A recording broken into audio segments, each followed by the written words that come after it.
Em, a ver, bueno, ya que estamos más, ¿no? Vamos a comenzar con un asunto, y la vez que hoy se lo planteé a todos mis grupos en la semana y ahora se los pregunto también a ustedes, ¿no? A ver, con ustedes es más fácil porque son menos, ¿no? Es que tengo grupos de 40, entonces sí, eso me hace medio cansada la revisada.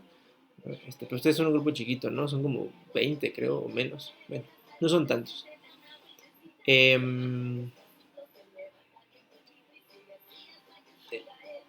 con el método, bueno, según yo, porque además así lo pensé, ¿no? Cuando me pidieron hacer la planeación de este curso, em, mi idea era que revisáramos algunos textos, ¿no? Y a partir de eso pudiéramos hacer algunos comentarios para entrar en este asunto que se llama eh, las modernidades latinoamericanas o, digamos, la percepción de la modernidad desde América Latina, porque además se puede enfocar de muchas maneras, ¿no? Pero no nos metamos con el enfoque, solo pensemos que ese es el tema y ya. Eh, He leído sus ensayos, ¿no? Hay unos muy buenos, ¿no? Tengo que decirlo así, ¿no? Sobre todo porque, a ver, hay dos maneras de hacer esto, ¿no? Maquilar a partir de los textos, un texto propio, ¿no? O sea, y maquilar me refiero tal cual, ¿no? Cuando hablamos de maquilar es esta acción de tomar piezas y armar cosas, ¿no? Entonces hay gente que es muy buena haciendo eso, ¿no? De hecho, ayer leí un par así que maquilaron un buen texto, o sea, tomaron las ideas de uno y otro y presentaron un texto. Está bien, ¿no? Eso, o sea, no está mal, ¿no? De hecho, así empezamos todos, maquilando texto y luego ya nos soltamos. Esa es la segunda categoría, ¿no? Los que ya son capaces de escribir un texto propio, claro, retoman las ideas de la lectura, ¿no? Esa es la idea de que los ensayos sean, eso, ensayos. Yo les ponga una o dos preguntas guía y ustedes a partir de eso le den respuesta, ¿no? En función a lo que ustedes leyeron. Si lo han notado, y creo que algunos ya lo hicieron para esta lectura, pueden pensar que las lecturas, digo, no se los dije yo, pero algunos ya lo entendieron que se puede ser, pueden ser acumulativas. O sea, lo primero que leímos, ¿se acuerdan este texto de Bogoslavsky, de qué es América Latina? O sea, el primer texto que leímos, hasta este último, eh, tienen, sin querer, o sea, es decir, no es el propuesto de esos autores, pero sí de esta clase, darles un hilo eh, tienen un hilo conductual, ¿no? O sea, tienen un hilo que nos va conduciendo de una cosa a otra. Eh, para el ensayo bueno, que tuve que traer el lunes, ¿no? Que estuve revisando ayer, eh, me di cuenta de algo. Y por eso me interesa hablarlo con ustedes, ¿no? Tengo la percepción, ¿no? De que quizá el texto era muy largo, o no sé si era fácilmente comprensible o escasamente comprensible.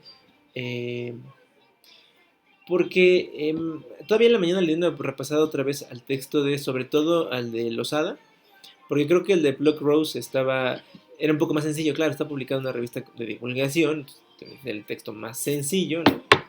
Más o menos. Muchos de ustedes lo retomaron, ¿no? Eh,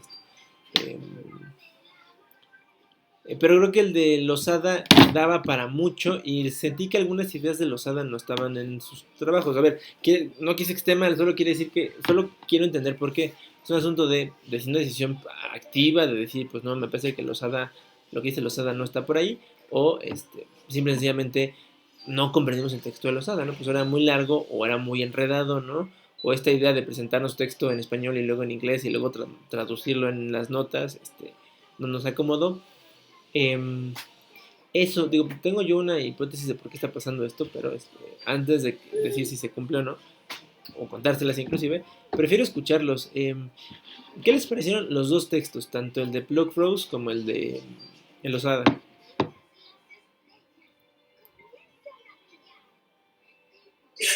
Pues a mí me parecieron interesantes. En lo personal, cuando leo, yo me hago bolas. O sea, como que yo misma me revuelvo las ideas, entonces tengo que estar como que volviendo a leer o repasando y lo que yo entendí es lo que trato como de escribir. Y si como que lo revuelvo, como que trato de que no sea así. Entonces, en lo personal, yo me hago bolas con la comprensión de los textos. Ok, Carla. Bien. Los demás, ¿cómo vieron los textos? O sea, digo, claro, a ver, aquí es muy válido decir cosas desde no lo leí hasta... En realidad, profesor, mire, yo no entiendo los textos que nos pone, son muy complicados, ¿no? Todo se vale. O en el camino también decir, no, bueno, pues sabe que no me gusta, también puede ser un no me gustó. La comprensión es una y el gusto es otro. Claro, para saber si me gusta algo o no, debo de tratar de leerlo, ¿no? Si no, no puedo saberlo. Pero, los demás, a ver, cuéntenme. Pues para mí el de Losada sí se me hizo un poco complicado.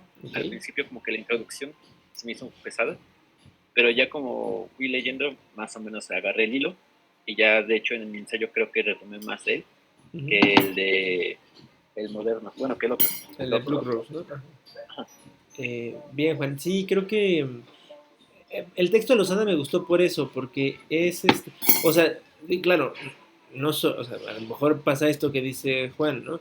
Al principio es como que uno no sabe a dónde va Lozada, y luego ya después de, ¿no? 4 o 5 hojas después, dices, ah, ya entendí por qué dijimos lo del principio, ¿no? Creo que lo mismo pasaba con, ay, ¿cómo se llama? Con Brading, con los textos estos de la monarquía católica y, ¿cómo se llamaba el otro capítulo? Civilización y barbarie, ¿no? Algo así. Pasa exactamente lo mismo, como que Brading no dice para qué está escribiendo sobre esto, y entonces te queda la duda de por qué estamos leyendo sobre lo que estamos leyendo, ¿no? O sea, eso entiendo que algunos textos tienen esa peculiaridad, ¿no? Bien, los demás, digo, es una sesión abierta en términos de, pueden decir lo que sea, o sea, es decir, eh, no teman decir que un texto les pareció demasiado complicado o aún mejor no teman decir no supe qué hacer con este texto. De hecho, este es el mejor momento para hacerlo, ¿no? En la universidad cuando uno puede decir estas cosas, ¿no? O sea, no sé, digo, escuché las cosas que ustedes pretendían hacer, ¿no? Algunos de ustedes pretenden ser gestores de contenido en sus diferentes niveles, ¿no? Editores, escritores. eh, Hay que tener esa sinceridad para decir, ¿no? Los textos a veces son, así, ¿no? Enredados, complejos, ¿no? Para tratar de entender por qué o sea, por qué para mí es un texto más complejo que otro y luego saber si vale la pena, ¿no? Hacerle frente a esa complejidad o no, ¿no? También a veces no, no siempre. A ver, los escucho.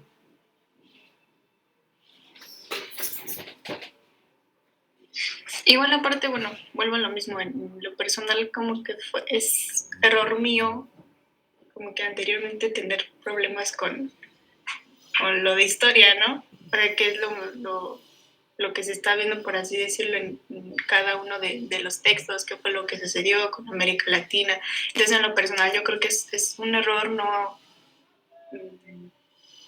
¿cómo decirlo? Como que no poner en práctica la, esa parte de la historia de por qué ahora somos la América Latina, el por qué América pertenece a Occidente y todo eso. Entonces, es igual, o sea, reiteradamente, es un error mío que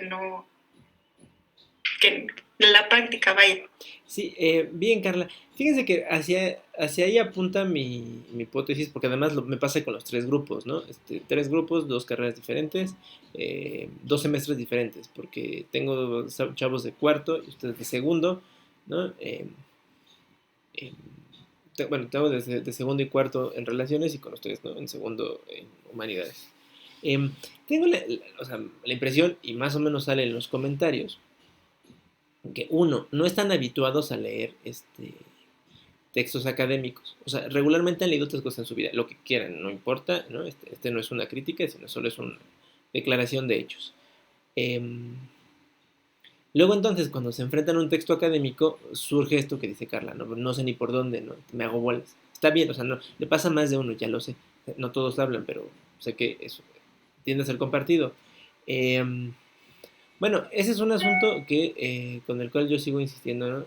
Ayer una chica me decía, profe, es que, bueno, sí, fíjese que ¿no? me contaba como su experiencia, ¿no? Que habían tenido otra clase donde habían, ¿no? leído un par de textos. Y es que luego el profesor nos ponía como películas y ya con eso como que entendíamos mejor, ¿no?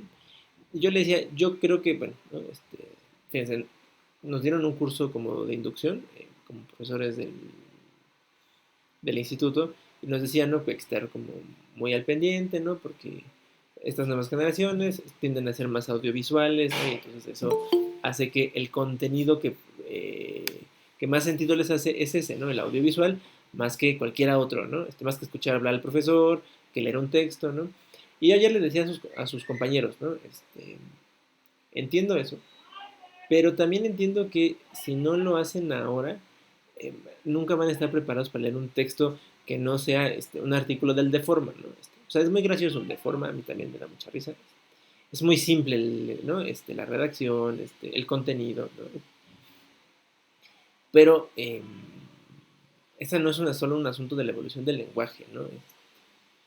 Es un asunto de lo que perdemos es nuestra capacidad de análisis cuando eh, no somos capaces de enfrentarnos a un texto que no es así de simple, ¿no?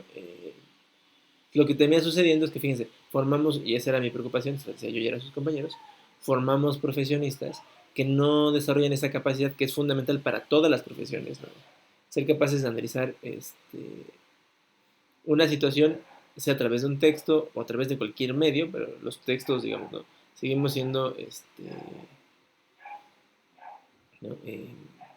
Seguimos basados en textos, o sea, aunque la cosa en internet sigue siendo texto, ¿no? Aunque no sea en papel, pues, ¿no? Un libro. Eh, Así es como se enteran de cosas, ¿no? O sea, pueden ver un video. El problema de los videos, yo les decía, es que para que un video sea atractivo, piensen ustedes. Ustedes ven un video de 20 minutos o un video de 2 minutos. ¿Cuál les parece más atractivo?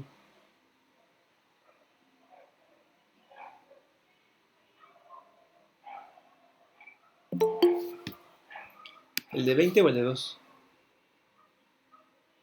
¿El de 2? El de 2, no, digo, está bien, ¿no? O sea, es normal, ¿no? Es más, hasta el de 30 segundos es más atractivo que el de 2 y el de 2 es más atractivo que el de 20. Entonces, es cierto, pues ahí está, hay un reto, ¿no? Claro, porque para producir un video de 2 minutos tienes que condensar información de tal manera que en 2 minutos digas algo que probablemente no se pueda decir en 2 minutos, ¿no? O sea, lo pienso para nuestra clase o para la clase que sea que yo creo que esté yo dando. Este, claro, los videos luego ayudan, ¿no? Ayudan a ejemplificar cosas, pero no pueden ser el contenido por sí mismo, porque si son el contenido por sí mismo, ves cosas muy superficiales, ¿no? Y otra vez vamos, mi asunto de perdemos capacidad de análisis, ¿no? Vemos las cosas por encimita y ni me entero, ¿no? Entonces, algo se me ocurrió en términos de, o sea, me parece importante, ¿no? Que adquieran no solo los conocimientos, sino sobre todo las herramientas analíticas para hacer cosas, ¿no? O sea, cuando quieran, a lo que sea que se quieran dedicar, no importa, ¿no? Cuando tengan presente un texto, ¿no? Enfrente, lo van a tener, no importa qué hagan, aunque hagan contenido multimedia, ¿no? Hasta que se dediquen a hacer, supongamos, ¿no? Producción de videos, tal cual. Pero no voy a ver textos, voy a ver videos. Exacto, pero digo, todavía somos animales textuales. Entonces, tendrán que enfrentarse al guión de alguien que preparó estas ideas. O se van a dar cuenta, ¿no? Cuando produzcan imágenes, que hacerlo sin un guión es muy complicado. Los que quieren entrarle a esta onda del cine y así, o la producción audiovisual en general, no solo el cine, se van a dar cuenta que sin un guión es muy complicado procesar las imágenes, porque el guión te ayuda a estructurar mentalmente hacia dónde vas, ¿no? Y luego, claro, puedes tener puras imágenes si quieren, ¿no? Nada de palabras, pues, o sea, no audio, puras imágenes. Pero aún así hay un guión que va estructurando y el guión es un texto al final del día. No sé si bueno, yo digo que no, ¿verdad? Pero eso lo digo yo porque yo los leí. No sé si los siguientes textos sean más o menos sencillos. Por eso es que con ustedes trato siempre, ¿no? Después de la entrega, hacer una recapitulación, ¿no? Los textos anteriores trataron sobre, porque si a alguien no le quedó tan claro, bueno, pues al menos puede decir, miren, ¿no? Al menos lo mínimo que tendríamos que saber es tal y cual. Y, y ya, ¿no? Sobre todo sé que tengo esta otra situación. Sé que no todos han entregado las actividades. Pues es una preocupación mía en dos niveles. La primera y la más importante es porque no sé cómo están avanzando, ¿no? Los que han hecho entregas, voy viendo algún nivel de progreso, es decir, al menos en términos, digamos, prácticos, ¿no? escriben con más soltura, se sienten más seguros de las cosas que leyeron, ¿no? O sea, por eso me di cuenta que algunos ya entendieron que podían recuperar los textos desde el inicio hasta ahora para escribir sus ensayos, ¿no? Entonces, porque ya se dieron cuenta que el texto no nomás les digo salir así a lo menos, ¿no? Están leyendo cosas que vale la pena leer para la materia y luego las van hilando y ya tienen sentido. Eso quiere decir que andan seguridad de las cosas que leyeron, ¿no? Pero de los que no, no sé, ¿no? O sea, no me imagino en qué están. O sea, no quiero decir que no estén aprendiendo nada, eso solo lo saben ustedes. Pero sin el cotejo de, al menos, ¿no? Poder leer algo de ustedes, pues no me entero. Sobre todo porque luego en las clases, sí, algunos son, no sé, a lo mejor algunos serán más penosos, no les gusta hablar en público y por eso no hablan. Otros se expresan mejor, ¿no? Y, no sé, han presentado bien sus ideas. Bien sus ideas me refiero a que articulan lo que están pensando y me lo dicen, ¿no? No quiere decir que algunos sean malos haciéndolo, pues solo quiere decir que algunos lo han hecho y otros no lo han hecho porque no sé, ¿no? Entonces no me entero. Entonces es mi primera preocupación.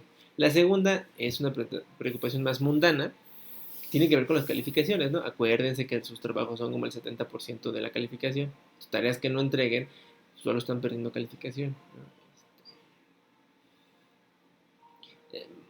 Creo que no me acuerdo si los digo a ustedes, pero se los digo ahora.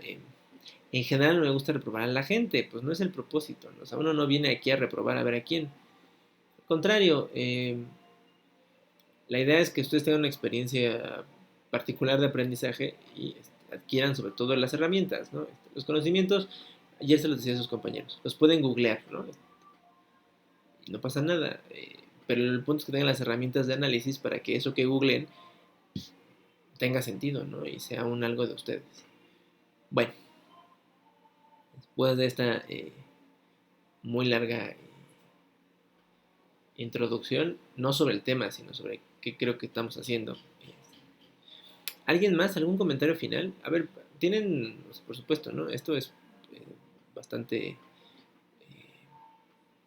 abierto. Algún comentario más puede ser incluso una queja si quisieran. ¿Alguien? ¿Algo? Yo sí, profe. A Yo ver, Karina. honestamente, por cuestiones familiares y asuntos igual con Ujú. mi internet, no he tenido oportunidad de hacer las lecturas, pero en estos días me pongo al corriente y pues le entrego lo pendiente. Gracias, Karina. De hecho, hacia ahí va, digamos, ¿no? Como no solo se trata de decir lo que no está, sino más bien plantear cómo puede estar mejor o cómo puede estar, inclusive. Les iba a decir, viene una semana de descanso, ¿no? Tomamos vacaciones de Semana Santa. Alguien pone en sus ensayos, ¿no? Nos hemos quedado con las tradiciones traídas de Europa, especialmente el catolicismo. Bueno, eh, permítanme la expresión, demos gracias a Dios que, ¿no? Que el catolicismo nos regala una semana de vacaciones. Los creyentes y los no creyentes, porque los no creyentes la disfrutan igual, ¿no? No por no ser no creyentes los mandan a trabajar, ¿no? Pues igual los ponen los mandan a descansar. Y aprovechen a ponerse al corriente, ¿no? En general creo que ¿no? Lo que entreguen, pues no lo calificaré como extemporáneo. Si a alguien le puse menos calificación por extemporáneo en estos días, díganme y prometo corregir eso porque voy a hacer una tregua y no voy a penalizar la extemporaneidad de nadie. Por ahora, ¿no? Al menos el principio es complicado siempre. Aprovechen, tomen esta semana para los que no habían podido avanzar, puedan avanzar y nos pongamos todos al corriente, ¿no? Y ya después, regresando de vacaciones, ya vemos qué hacemos con los que se vayan retrasando en el curso, ¿no? Pues espero eso funcione para todos, ¿no? Los que ya entregaron, pues siéntanse alegres de que van a poder a lo mejor dormir un poco más en la vacación, o un poco menos, ¿no? Acuérdense que les dije, bueno, eso me hace recordar, ¿no? Ahora que estamos en vísperas de la vacación, eh, que bueno, no me gustaría, es una actividad, de hecho, del curso, echarle una leída a 100 años de soledad, es una novela, que van a tener una actividad que para entregar el 19 de abril, o sea, vean, les estoy diciendo casi un mes, bueno, les dije la semana pasada, ¿no? Que hiciera un mes, ahora es poco menos de un mes, ¿no? Bueno, échenle una leída, ¿no? Claro, no voy a hacer la actividad que van a hacer no es una actividad de lectura de comprensión de ¿Cómo? No sé, ¿por qué García Márquez tiene 25 aurelianos en la novela? Pues eso, ¿no? Es una novela, disfrútenla, ¿no? Entonces, por eso el hecho de la actividad no va a torturarlo sobre si leyeron todas las páginas, ¿no? O sea, si la pueden leer completa, está increíble. Si no la alcanzan a leer completa, igual podrían hacer la actividad, ¿no? Disfrútenla como novela, ¿no? Leanla en las noches, en las mañanas, cuando van al baño, cuando quieran leer. Eh, Entonces los que no tengan que ponerse al corriente, pues pueden echarle en la vacación la leída, ¿no? Y yo creo que regresando voy a poner de una vez qué hay que hacer cuál va a ser la actividad con esa lectura, para que tampoco se estresen y vean que en realidad no está tan complicado. Pero bueno, ¿algún último comentario antes de comenzar? Yo, profe, yo Sharsi. tengo un comentario.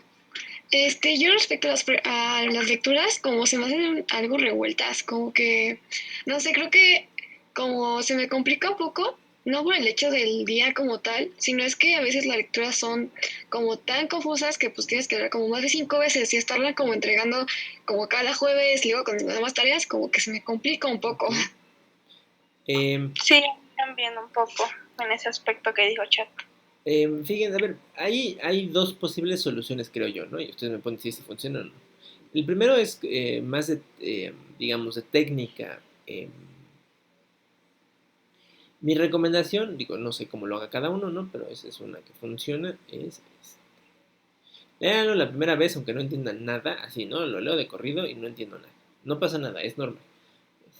La segunda vez, ustedes mismos tengan, o sea, cuando se enfrentan a un texto así, o sea, más allá de un texto, digamos, que uno lee por placer, sino uno de que uno está haciendo un trabajo, algo, eh, traten de tomar notas, pero tratando de esquematizar qué quiere decir el señor que estoy leyendo, la señora, ¿no? También leemos a Plugrose, que es una señora. O sea, ¿a dónde va? Algunos yo sé son muy claros, ¿no? Hay gente que es muy clara y desde el principio te dice, ¿no? El presente texto revisaremos 1, 2, 3, 4, 5 y efectivamente lees el texto y lees, ¿no? O sea, casi que se convierten hasta en apartados del texto. Hay gente que no es tan clara, ¿no? Y también, digo, a ver, todos deberíamos ser como los primeros casos, ¿eh? Ser así de claros. Si no lo somos, algo nos está fallando. Y eso ayuda, porque al menos se alcanzan a esquematizar qué quiso decir. O sea, esquematizar es eso, ¿no? O sea, tú de abordar estas tres cosas, y a veces es más que suficiente eso, ¿no? Al menos para dar una primera, digamos, tener una noción de qué está sucediendo, ¿no? O sea, en el texto. Claro, eso les podría facilitar un poco más, ¿no? Porque dicen, bueno, a ver, pensemos el texto de Losada, que era muy largo, ¿no? Los apartados nos ayudan a saber, ¿no? Al principio Losada hace una introducción de dónde viene lo postcolonial, después señala cuáles son las características de lo postcolonial, y hacia el final trata de hacer una evaluación desde otros autores y luego desde un grupo de estudio al que él pertenece, ¿no? Donde hay una serie de académicos latinoamericanos que hablan sobre, o sea, qué está pasando en América Latina con los estudios postcoloniales, ¿no? Son como los tres momentos del texto. Eso ayuda al menos, ¿no? A orientarse, bueno, no, ya sé eso, luego puedo, fíjense, eso se puede hacer, ¿no? Cuando tienen una actividad como esta, ¿no? Puedo centrarme solo en alguna cosa, ¿no? A lo mejor lo que mejor comprendí fue lo último, ¿no? Lo que pasa en América Latina. A lo mejor lo que más comprendí fue lo del medio, ¿no? ¿Qué quiere decir poscolonial, ¿no? Hay una discusión, a mí me pareció interesante. Y además creo que eso de qué es lo poscolonial se ligaba muy bien con el texto de Plugrose. Y luego del principio, ¿de dónde viene? Bueno, pues eso es un asunto, puede o no retomarse, ¿no? Eso es una guía. Sobre los tiempos, ¿no? Y que decía que se entregas cada semana y todo. Miren, luego no me gusta ser tan impositivo, ¿no? Pero a ver, ¿cómo decírselos? Sí, ya sé cómo. Cuando nos preparamos en la universidad para hacer cosas en el mundo, no solo hay que pensar en términos de contenido, ¿no? O sea, leo cosas que me van a ser útiles. O sea, no tengan una visión utilitaria de esto para qué me va a servir, porque se van a decepcionar mucho en la vida, ¿no? La vida no es utilitaria. Aunque todo el tiempo nos digan que lo es, no es cierto, no es utilitaria. Disfruten las cosas por el mero hecho de hacerlas. Pero eso no les resuelve lo que estoy diciendo, ya sé. Em, donde yo creo que la universidad sí les da una lección de utilitarismo espantosa, es en eso que acaba de decir Shatsi y Carolina. Yo sé, ustedes me dirán, profesor, es que tenemos muchísima tarea, ¿no? No sé qué hagan en las otras clases, ¿no? No critico lo que sea que mis otros colegas les pongan a hacer, ¿no? No sé, puede ser más elaborado o menos elaborado, no tengo idea, no pasa nada si yo no lo sé. Lo único que sí les puedo decir es que eso sí es una preparación para su vida profesional, porque en su vida profesional, digo, yo sé, cada uno va a hacer cosas diferentes y eso está bien. Probablemente algunos se puedan tomar el lujo de decir, bueno, yo soy, ¿no? Voy a trabajar de freelance, voy a tener yo yo voy a manejar mis propios tiempos y yo voy a ser mi jefe y todo. Y eso está bien, ¿no? Después se van a dar cuenta que ni es cierto, van a tener unos clientes bien impertinentes que les van a estar exigiendo cosas, no sé. O sea, trabajan como correctores de estilo, ¿no? Que eso es una chamba posible aquí, ¿no? Que es muy freelancero eso. Eh, y se van a dar cuenta que, pues sí, ¿no? O sea, son su propio jefe, pero sus tiempos de entrega igual son como la universidad, ¿no? Tienen que tener cosas, 20 cosas en una misma semana y no saben a cuál darle prioridad y con qué empezar. Entonces, mi sugerencia sería, tienen que empezar a organizar, ¿no? Sus tiempos. A ver, también lo digo así con mucha franqueza. Si no entregan algo en la universidad, no pasa nada. Bueno, profesor, voy a sacar un 8 en vez de un 10. Bueno, pues no pasa nada. Un 8 no les va a hacer daño, ¿no? Este, o sea, pero mejor tómenlo como una lección para cuando tengan que entregar, hacer sus entregas, ¿no? O sea, piénsense, ¿no? Un corrector de estilo, pues claro, no hacer una entrega implica perder un ingreso que a lo mejor sí le significa algo en su vida diaria, ¿no? Híjole, no hice una entrega, ¿no? Y pues no me van a pagar un trabajo que tenía yo pendiente, ¿no?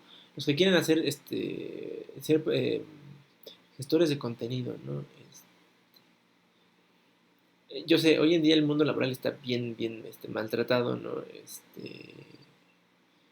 Les digo, hay muchas de estas cosas que ustedes quieren hacer que se hacen más bien como freelance, ¿no? O sea, por fuera, ¿no? Y entonces tu ingreso va contra lo que puedes hacer. Y si puedes hacer una cosa a la vez, pues tu ingreso es ese. Si puedes hacer 10 cosas a la vez, bueno, tu ingreso aumenta, ¿no? ¿Está espantosa la situación? Sí, está espantosa y yo se los firmo y se los cumplo que yo soy el menos feliz con la situación, pero dijo, más allá de quejarme, también sé que eso no me resuelve nada, sino sé que tengo que hacer, ¿no? O sea, yo mismo estoy envuelto en la misma dinámica que ustedes, yo tengo que calificar y hacer cosas, no de brincar de una universidad a otra, y además las otras cosas que estoy haciendo. No hay más que organizarse, ¿no? Según yo, digo, no sé cómo andan ustedes en su bueno, en sus tiempos de lectura, ¿no? Pero un texto de estos, ¿no? Aún si lo trabajaran así, ¿no? O sea, les tomaran más de una lectura, debería llevarles unas 2 horas y pensamos que tendrán que dedicar una hora más a escribir las 2 hojitas, ¿no? Por eso les pido tan poco, o sea, 2 horas no se me hace mucho. Debería ser más o menos eso, ¿no? Si alguno de ustedes se tarda 6 horas, no está mal, solo estoy diciendo que yo creo que el promedio puede ser eso. A lo mejor hay gente que se tarda una hora, ¿no? Lo lee una vez, lo entiende, escribe en media hora y listo, ¿eh? O sea, hay las dos perspectivas. Hay que organizarnos. Yo sé que no es alentador eso, pero créanme que es menos alentador salir, ¿no? A buscar chamba, y encuentren chambas así, ¿no? De freelance, ¿no? Ustedes se pueden organizar su tiempo y luego se den cuenta que les pasa lo mismo que la universidad, ¿no? ¿A qué horas? Es que, ¿no? Tengo un cliente que me está exigiendo algo para mañana, pero estaba yo ya metido en otra cosa que me va a tomar 3 meses y que no veo cómo voy a cruzar eso, ¿no? Y bueno, este es el momento para practicar eso, ¿no? No pretendo ser grosero. Fíjense que cuando estaba yo en la universidad sí tenía un par de profesores que sí eran así muy impertinentes. O sea, a este comentario la siguiente respuesta es, pues, ¿qué haces estudiando? Mejor dedícate a otra cosa. Los que eran muy, por ejemplo, tenía uno que era muy misógino y la verdad es que una vez una de mis compañeras se le ocurrió decir algo así y le dijo unas peores cosas que escuchó en la universidad, ¿no? ¿Usted qué hace aquí? Pues mejor regrese a su casa, ¿no? hacer las labores domésticas que a lo mejor se les salen mejor. A ver, no es mi punto, ni coincido con eso, ¿no? Creo que aquí todo el mundo tiene las capacidades para hacerlo, y yo solo creo que es un asunto de organizarnos. A veces es muy complicado, ¿no? Hace un rato, ¿no? Karina de manera muy sincera y franca nos dijo, ¿no? He pasado por una serie de cosas muy complejas en casa que me han impedido hacerlo, ¿no? Yo entiendo, ¿no?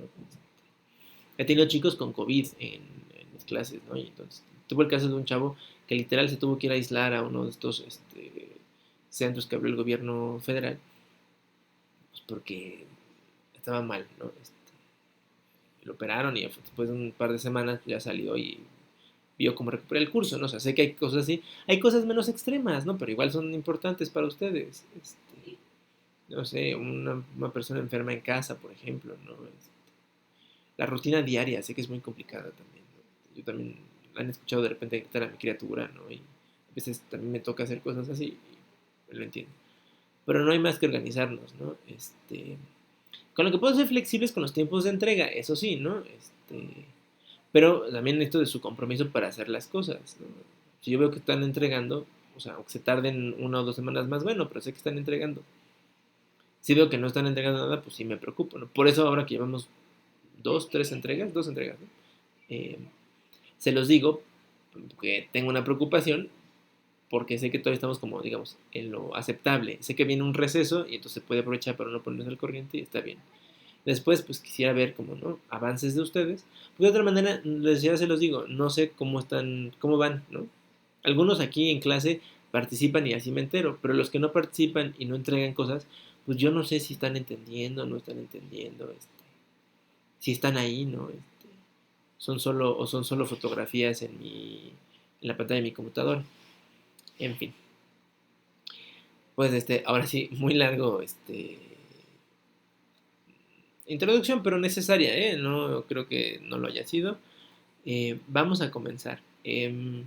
Sobre el asunto de poscolonialidad, solo voy a hacer un par de apuntes. No se preocupen, el tema va a seguir flotando en nuestras lecturas, de alguna u otra manera. Así que, o sea, esto piénsenlo solo en la unidad 1, que es la introducción, ¿eh? De hecho, se acaba con la clase de hoy y la siguiente actividad. Nos van a servir los conceptos que hemos visto y para hacer análisis de lo que está pasando, ¿no? O sea, vamos a pasar de lo teórico, si quieren que esta es la parte más pesada, si así lo ven, a lo que es más práctico, ¿no? O sea, cómo se ve esto cómo ha pasado esto en América Latina, ¿no? O sea, solo hemos visto la parte teórica, qué es poscolonialidad, qué es América Latina, qué es lo poscolonial, qué quiere decir la modernidad latinoamericana, ¿no? Porque pues así se llama la materia y ni siquiera sabemos por qué. Y luego,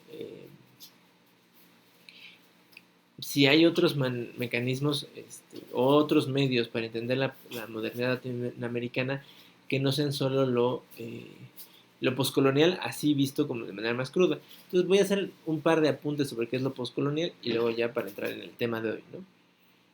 Discusión que está abierta, o sea, no hay o sea, digamos, no es un asunto que esté cerrado y del que ya no se hable. Cerrado en términos de, ya tenemos una definición concreta de qué es lo postcolonial y todos lo entendemos y ya le podemos dar vuelta a la página. No, es una discusión que está viva en muchos lugares, en América Latina especialmente, porque es un enfoque muy particular que nos permite entender, literal, ¿no? Por qué pasan las cosas, ¿no? Creo que algunos de ustedes, sin saberlo, manejan un discurso que tiene elementos postcoloniales, ¿no? Lo sé por su primera lectura, ¿no? Porque la segunda, ¿no? Es decir, la verdad es que la educación en México está muy marcada por la idea de la postcolonialidad, ¿no? Los autores que leemos, sobre todo, o sea, los académicos mexicanos, los latinoamericanos en general, tienden a ser bastante postcoloniales, o sea, denunciar que hubo un evento trágico, ¿no? Allá en el lejanísimo siglo XVI, ¿no? Y que ese evento trágico nos ha marcado o no nos ha marcado, de hecho sigue siendo la discusión, ¿no? Y en función de ello es que el discurso postcolonial sigue estando vigente en la literatura, lo vamos a ver, ¿no? En el cine inclusive, ¿no? en otras manifestaciones de la cultura. O sea, no solo es un asunto meramente académico, es un asunto que ha brincado fuera del mundo académico y que se manifiesta en todas las otras formas de cultura en Latinoamérica, ¿no? La prensa inclusive, bueno, podríamos decir, ¿no? Teniendo una definición de cultura muy amplia, incluso hasta la política y la economía son manifestaciones culturales. Eh, y la política y la economía terminan, ¿no? Absorbiendo el discurso postcolonial, ¿no? Yo se lo decía creo que un poco en broma la vez pasada, ¿no? Pero es cierto, ¿no? Al menos puedo decirlo con mucha franqueza, buena parte de los políticos que rodean al presidente hoy y el propio presidente tienen una visión postcolonial de México, ¿no? De América Latina, de México, ¿no? Se ven a sí mismos, ¿no? E incluso mucho del discurso de la 4T está pensado alrededor de esto, del pensamiento postcolonial, ¿no? Hay que deshacernos del yugo de las corporaciones, por ejemplo, ¿no? Porque claro, se observa hay un colonialismo económico y entonces lo postcolonial es salirnos de eso, ¿no? Eh, hay un montón de autores, ¿no? A ver, digo, no quiero ser, no me gusta hacerlo así, pero no me va a quedar hoy de otra. Por ejemplo, los que lean La Jornada, ¿no? O a este señor, no me parece tan poco serio, ¿no? El chapucero, digo, si lo hacen, discúlpenme, el señor es muy poco serio, ¿no? Y a mí me parece que sus análisis, ustedes pueden hacer uno mejor en cualquiera de sus ensayos que este señor en sus videos o en sus audios. Bueno, pero tienen todo el tiempo, ¿no? Este discurso, ¿no? De todo el problema viene de fuera. Ese es uno de los grandes riesgos del poscolonialismo, ¿eh? Reconocer que todos los problemas son un problema de fuera, que nos vino a llegar así quién sabe cómo, y entonces lo padecemos porque no nos queda de otra. Ese es el gran problema del poscolonialismo, ¿no? O sea, si lo poscolonial tiene que ver con denunciar los problemas surgidos por el pasado colonial, el problema de lo postcolonial es reducir a todos los problemas a que es un problema del pasado, ¿no? Y que, pues porque, ¿qué opciones nos deja para el futuro? A ver, piénsenlo ustedes, ¿no? Si todo el tiempo solo nos pasáramos quejándonos de qué mal nos fue durante la conquista, o peor aún, qué mal nos fue durante los 300 años de la presencia de los españoles en México, ¿qué podemos construir hacia el futuro? O sea, piénsenlo. ¿Se puede pensar? ¿Se puede pensar en el futuro si nos la pasamos quejándonos del pasado? Pues no, porque si lo estamos viendo ahorita, un ejemplo, ¿no? De forma negativa, ya lo demás, sea bueno, uno lo va a seguir viendo negativo, ¿no? Sí, bien dicho, Carla, ¿no? Ni más ni menos, ¿no? A ver, ¿alguien más? ¿Qué piensan? ¿Se puede pensar en el futuro si nos pasamos quejándonos del pasado? Yo creo que sí, sobre todo tomando en cuenta lo que usted decía la clase pasada, que se me hizo muy acertado. Hay una serie de costumbres que se quedan en las sociedades. Por ejemplo, la sociedad rusa está muy acostumbrada a que un solo gobernante se puede perpetuar en el poder durante años, debido a esta tradición que tuvo de zares. Después, cuando vino el socialismo, se repitió un poco este proceso de que una sola persona se quedara en el poder durante años, y ahorita lo vemos con Putin, con Vladimir, que se puede estar reeligiendo durante los periodos presidenciales. Entonces son costumbres que se van quedando en el inconsciente de las sociedades, y que si no recordamos este pasado, si no lo tenemos presente, podemos repetir los errores. Por ejemplo, México ha sufrido toda una serie de abusos y tradicionalmente de despojos, y creo que de alguna forma inconscientemente todos lo seguimos permitiendo por esas costumbres. Entonces yo creo que sí es importante tener en cuenta el pasado para no repetir los mismos errores en el presente. Bien, Ricardo, pero fíjate que, o sea, tu lectura me parece que es interesante, porque no solo se trataría entonces de quejarnos del pasado, sino tratar de hacer un algo, ¿no? Y eso está bien, o sea, ese es mi punto, ¿no? Cuando el pensamiento postcolonial solo se queja del pasado es un problema. Pero es diferente a cuando tenemos esa actitud de entender que la historia solo es una herramienta, ¿no? Entonces nos permite entender estas cosas, ¿no? Claro, podríamos examinar, y creo que tienes un punto importante, ¿no? ¿Qué es, o sea, ¿qué entendemos por despojo? Luego, ¿cómo se aplicaría a cada uno de los momentos históricos diferentes, ¿no? Y luego, ¿qué se pudo haber hecho o qué podríamos hacer ahora, ¿no? Yo creo, ¿no? Que en general podríamos, o sea, necesitamos entender, ayer, voy a poner un ejemplo, ayer estuve en una conferencia, ¿no? Sobre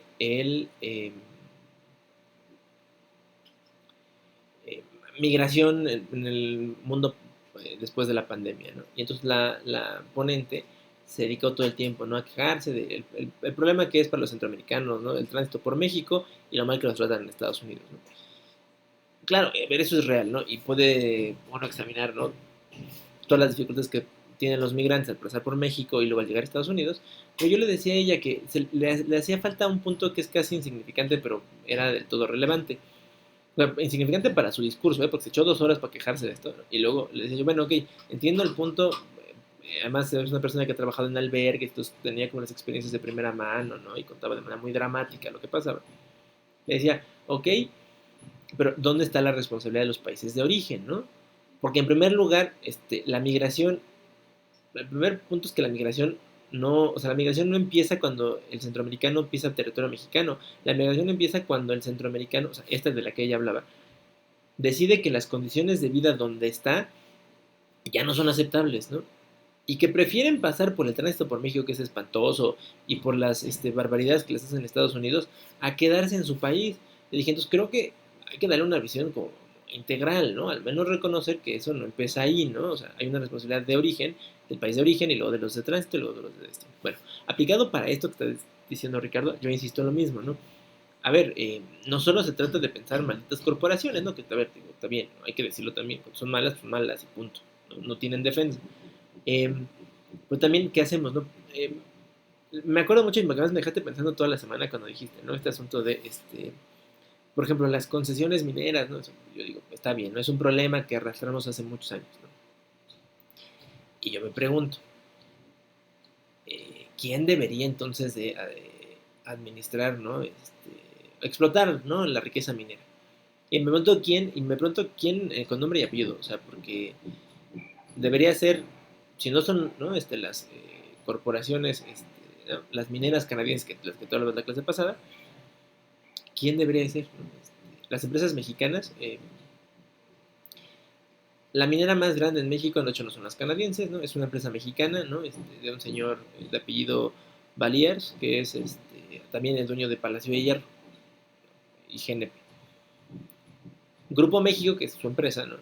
Es la misma empresa que es responsable, ¿no? Del desastre ecológico ahí en Sonora, ¿no? Se les fueron ahí los desechos mineros a los ríos y 2 veces, entonces ellos son los que deberían de hacerlo, y si no son los empresarios, ¿quién, no? Entonces, ¿el Estado?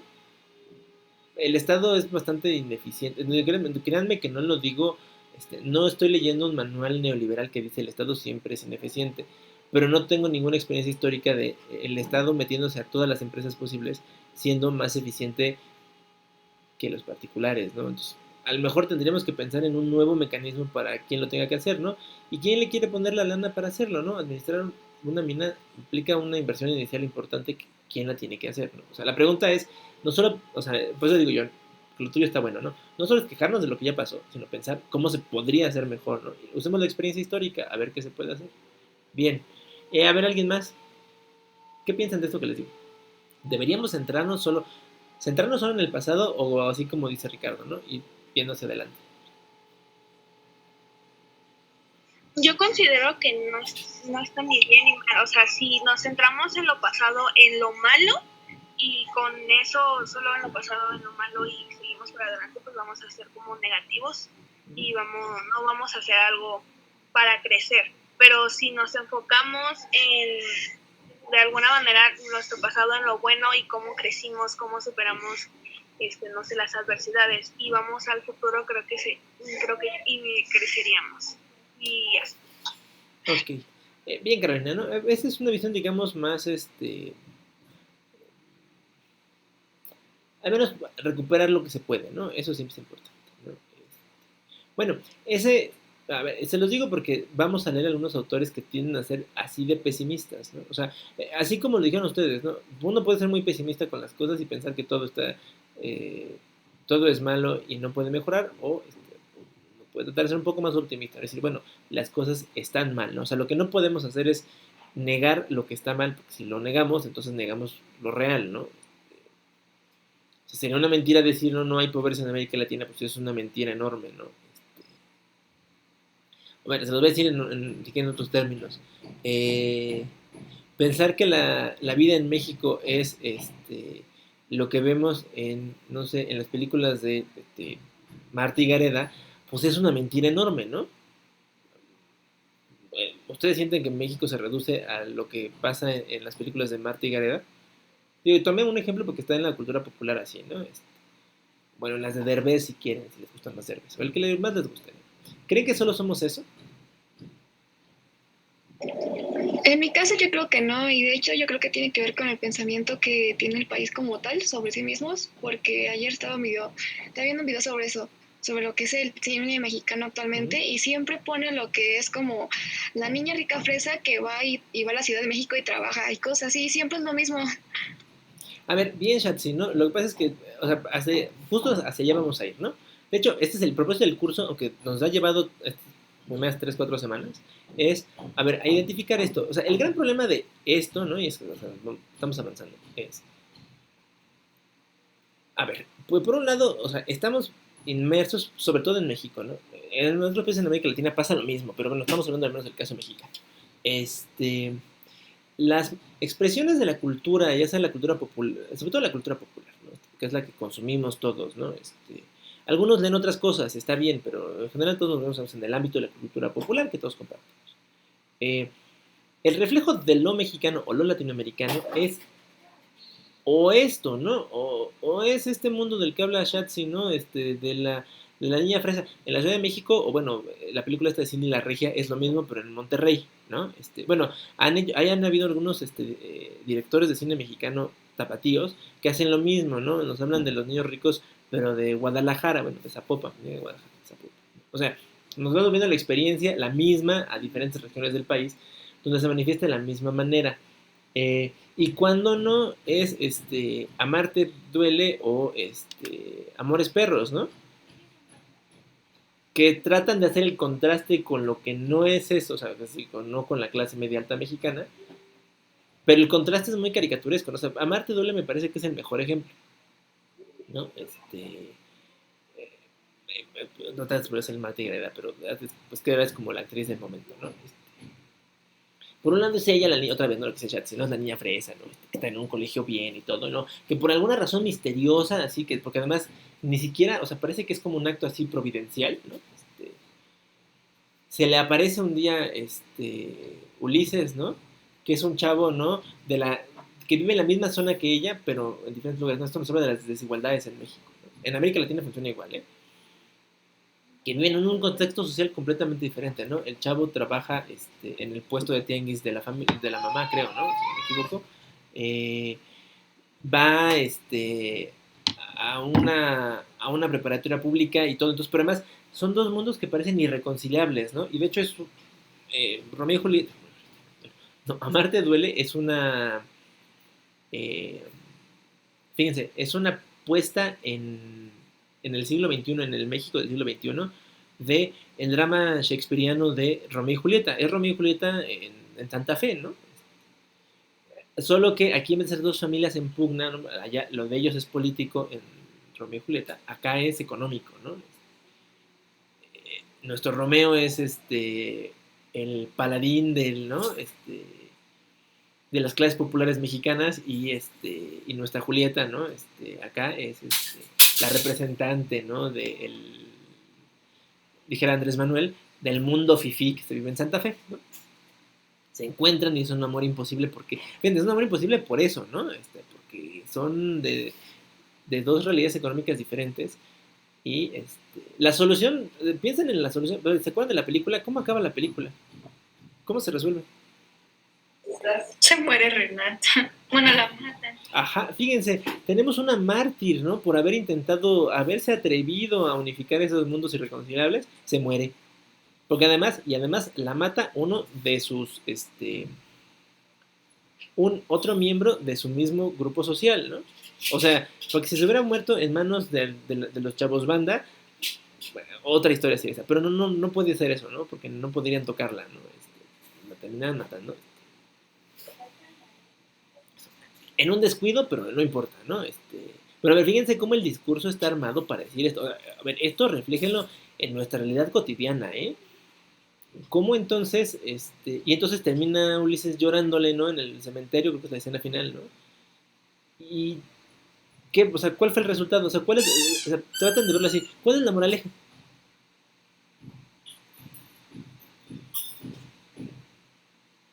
¿Qué piensan? O sea, piensa en la historia de la manera más simple, ¿no? Se enamoran dos personas de dos estratos sociales diferentes, ¿no? Por decirlo así muy simple. Entran en conflicto con las familias y la que viene, ¿no? Del estrato social alto se muere. Moraleja.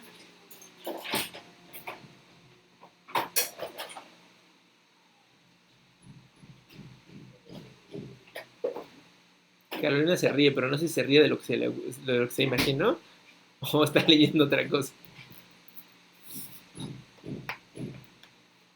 Bueno, pues sí, o sea, digo, sin darle mucha vuelta, la moraleja es no lo hagas, ¿no? No te enamores de. Fíjense, ¿no? Lo voy a decir así y no me gusta el lenguaje, ¿no? No te enamores del pueblo porque te mueres. O te mueres de hambre o te dan un balazo porque te mueres, ¿no? Bueno, pero a ver, pero es muy fuerte, o sea, lo estamos diciendo, está ahí muy violento, ¿no? Eso no lo hagas, ¿no? Claro, pues esta es una historia romantiquísima, ¿no? Y los que son más cursis dirán, ay, profesor, pero es tan romántico, ¿no? Que Renata haya dejado todo por él. Pues sí, pero la matan a la pobre Renata por eso, ¿no? Bueno, a ver, eso que tiene que ver con colonialismo, profesor, pues también usted no está hablando, ¿no? De una cosa, ya me parezco yo a Lozada, ¿no? Estoy hablando de una cosa y luego hablo de otra.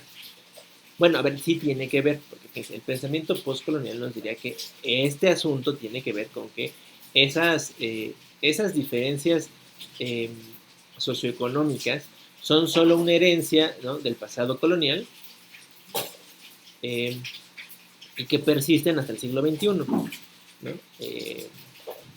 A partir de eso se puede construir todo, ¿eh? O sea, no solo el diagnóstico, no decir que esto pasa, sino también hablar de pues que pareciera que la única manera de resolverlo es que los Ulises del mundo, bueno, los Ulises de México, se rebelen y tomen el mundo de Renata, ¿no? Para decirlo en términos, digamos, si quieren, más coloquiales. ¿Eso sería la solución? ¿Ustedes qué piensan? ¿Sería eso la solución a nuestros problemas? O sea, esto por supuesto es estamos en un ejercicio de simplicidad, de simplismo metodológico, ¿no? ¿Creen que esto resolvería los problemas de México? Los Ulises del mundo tomando el mundo de Renata, ¿no? Arrebatándoles las casas, quitándoles las camionetas, haciendo suyo Centro Santa Fe. ¿Qué piensan?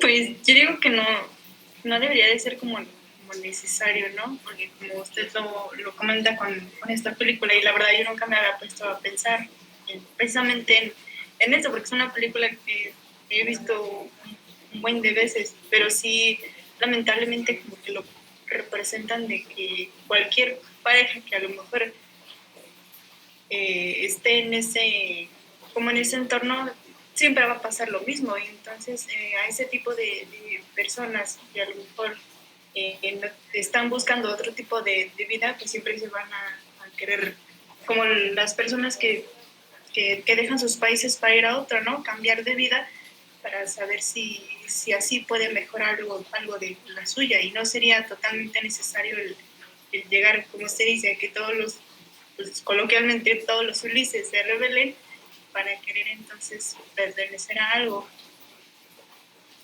Claro, porque la pregunta debe decir, incluso la pregunta debe ser, a ver, pero esto que les juro que sí es un análisis postcolonial.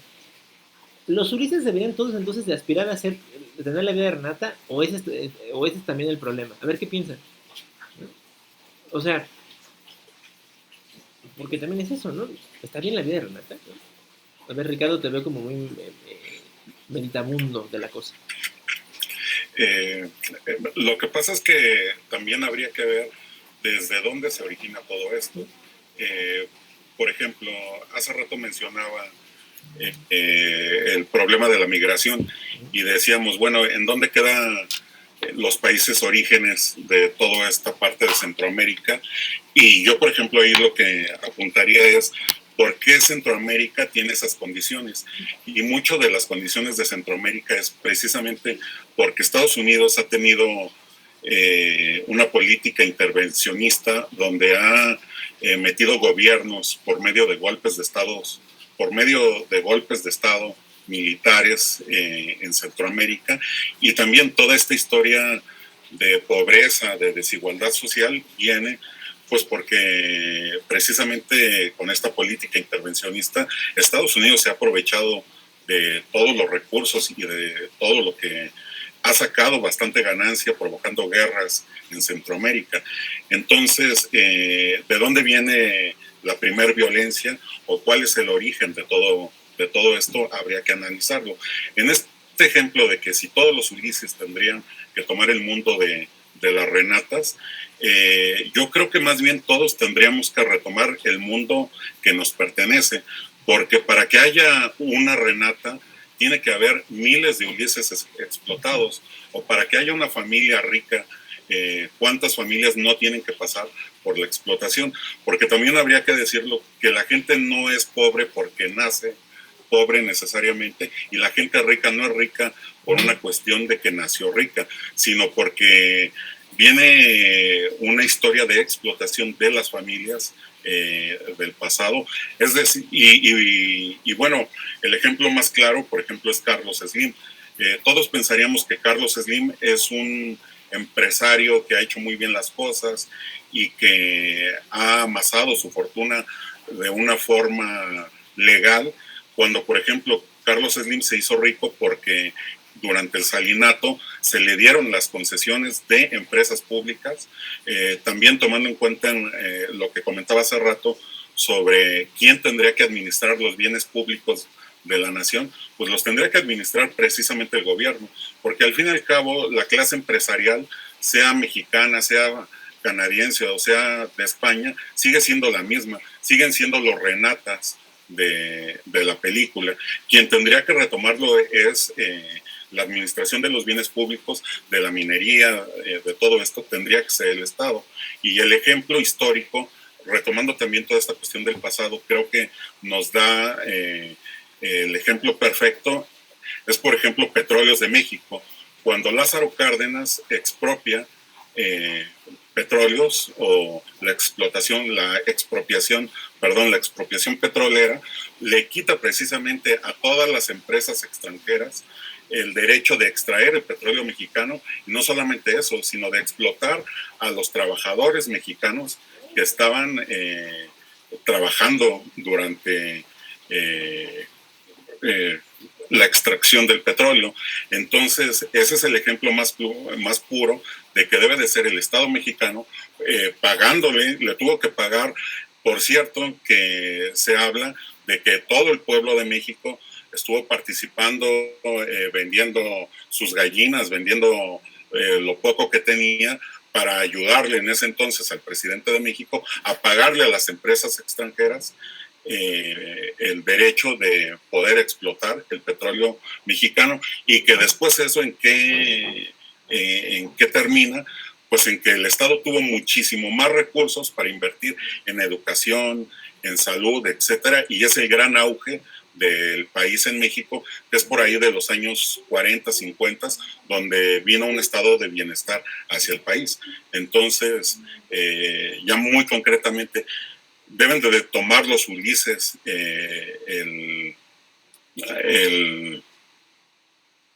la sociedad de las Renatas. Yo creo que sí lo deben de tomar, y deben de tomar su propio lugar en la historia y dentro de la sociedad mexicana que les corresponde.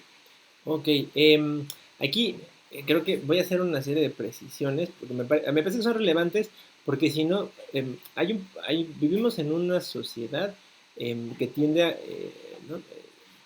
vimos de repasada, bueno, más bien, Blue de repasada habla de Lyotard, ¿no? Y Lyotard tiene una noción, ¿no? Y la de los metarrelatos, estas construcciones que hacemos, ¿no? Para tratar de dar una explicación coherente a las cosas que pasan. Aquí hay uno que es medio falso, y hay que decirlo así, ¿no? A ver, y tiene que ver con la explotación petrolera. Créanme que te los digo con conocimiento de causa, de investigación, pues. A ver, sí es cierto, de hecho, lo que detona la explotación petrolera, lo dijo bien Ricardo, es el asunto laboral. No es otro, sino el laboral, ¿no? Porque básicamente las empresas se negaban a subir a los salarios a los trabajadores, diciendo que no tenían recursos para hacerlo, y les cayó el gobierno mexicano y les dijo, no, a ver, ¿no? Les echó una inspección y les demostró, a ver, ustedes tienen unas ganancias, ¿no? Estratosféricas, cáiganle, ¿no? No están de acuerdo y las expropiaron, ¿no? Ese es el resumen ejecutivo de la expropiación. Hay que decirlo que esta idea, ¿no? Y están las fotografías, así que eso no, ahí en eso nadie miente, ¿no? Y hay, digamos, ¿no? Podemos regresar a los testimonios de el presidente Cárdenas pidiéndole a la gente que contribuya, ¿no? La contribución de las personas en realidad fue simbólica, ¿eh? No, eso no pagó la expropiación, eso sí hay que decirlo. Eso no pagó la expropiación la terminó pagando. El gobierno mexicano se echó una deuda grande, ¿no? Contra las empresas porque no pudo pagarles en efectivo de golpe. De hecho, la negociación con las empresas ni siquiera la concluye Cárdenas. La negociación con las empresas comienza hasta finales de los años 40 y los pagos empiezan a hacerse hasta el año 42, o sea, Cárdenas ya no es presidente. Eso lo hace, le toca al gobierno de Ávila Camacho. Y lo hacen, porque las empresas tampoco son tontas, ni tampoco el gobierno mexicano, ¿no? Está la Segunda Guerra Mundial, ¿no? Y entonces eso hace que haya que ponernos de acuerdo. Necesitamos tener una relación cordial con alguno, ¿no? La Alemania nazi está muy lejos de nosotros como para poder ser nuestra solución, ¿no? La Unión Soviética sigue jugándole a quién sabe en ese momento, y entonces pues hacemos las paces con los gringos así, ¿no? Bueno, les vamos a pagar y contraemos una deuda internacional para pagarle a las petroleras, ¿no? Y ya. El desarrollo económico de México de los 40 y 50 no se lo debemos a Pemex, porque Pemex todavía estamos capacitando técnicos para que sepan hacer las cosas. O sea, no capacitando técnicos para parar un pozo petrolero, sino capacitando a los administradores, porque esos no eran mexicanos, esos eran los extranjeros que estaban a cargo de las empresas, eran varias. El momento en realidad donde podemos decir que es el auge petrolero mexicano, donde México se convirtió en una verdadera potencia petrolera, no es ahí, sino es hasta la década de los 70. Es cierto, entró una cantidad brutal de dinero, ¿no? O sea, no tenemos ni idea de cuánto dinero entró, y luego no tenemos ni idea porque las cuentas estaban hechas con las patas, ¿no? Y hay que quejarnos, ¿no? Y además, si ustedes lo recuerdan bien, ¿no? Recuerden bien las clases de historia, es también la década de, sobre todo de dos gobernantes, ¿no? Que dejan mucho que desear, yo creo, ¿no? Echeverría y López Portillo, sobre todo López Portillo, ¿no? Pero eso empieza con Echeverría, ¿no? Una administración ahí muy,